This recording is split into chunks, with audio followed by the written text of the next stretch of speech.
আমরা নিজেদেরকে শহীদের প্রজন্ম মনে করি। আমরা নিজেদেরকে সেই সময় প্রত্যেকদিন রাতে ঘুমোতে যাওয়ার আগে মনে করতাম আজকে দিনটাই আমাদের জন্য শেষ রাত। যেদিন বাসা থেকে বের হতাম সেদিন আমরা এই চিন্তা এই নিয়ত করে বের হতাম আজকে দিনটাই হয়তো বাসায় বের হওয়ার আমার জন্য শেষ দিন। তাহলে আপনারা আমাদেরকে কিসের ভয় দেখান? আমরা তো অলরেডি নিজেদেরকে শহীদ মনে করি। শহীদের রক্ত এখন আমাদের ধাপে ধাপে সামনের দিকে অগ্রসর হচ্ছিল। একে একে শহীদদের সংবাদ প্রতিদিন আমাদেরকে সে সময় আমরা পাচ্ছিলাম। আহতদের সারিগুলো অনেক লম্বা হচ্ছিল। আমরা এখানে আমাদের সাদেক কায়েম রয়েছেন, এই আন্দোলনের অন্যতম ভূমিকা পালনকারী, আমার সহযোগী। সে সময় আমরা যখন বসতাম আমরা ভাবতাম এভাবে শহীদদের সারিগুলো আর কত লম্বা হবে, আমরা এই আন্দোলনকে আর কতদিন চালিয়ে নিতে পারবো, কতটুকুই বা আমাদের সামর্থ্য আছে। তখন একবার মনে হতো যে আন্দোলন থেকে আমরা পিছিয়ে যাই। যখনই পিছানোর প্রশ্ন আমাদের সামনে আসতো শহীদদের চেহারাগুলো আমাদের সামনে ফুটে উঠতো।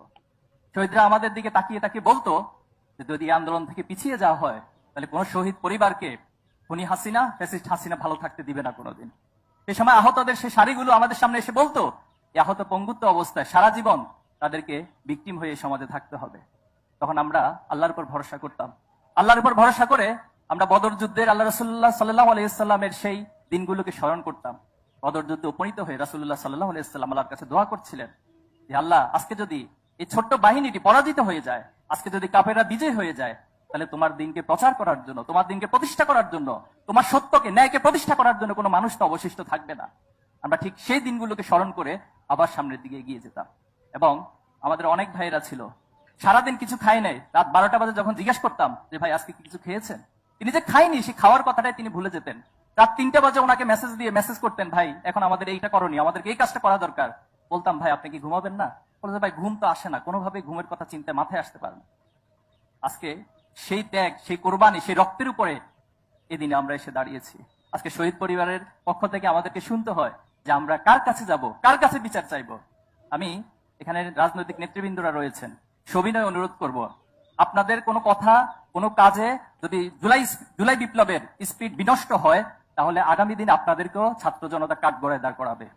এবং আজকে যারা রক্তের উপরে চেয়ারগুলোতে বসে আছেন, বাংলাদেশকে পরিচালনা করছেন, তাদের উদ্দেশ্যে সবিনয় বলতে চাই এই চেয়ারগুলো সাধারণ কোনো কার্পেটের উপরে বসে নাই, কোনো ফ্লোরের উপরে বসে নাই, শহীদদের রক্তের স্তূপের বসে আছেন আপনারা। যারা বিচার করতে পারবেন না, যদি অপারগতা প্রকাশ করেন, তাহলে জাতির কাছে ক্ষমা চেয়ে এখনই সেই চেয়ারগুলো থেকে নেমে যান।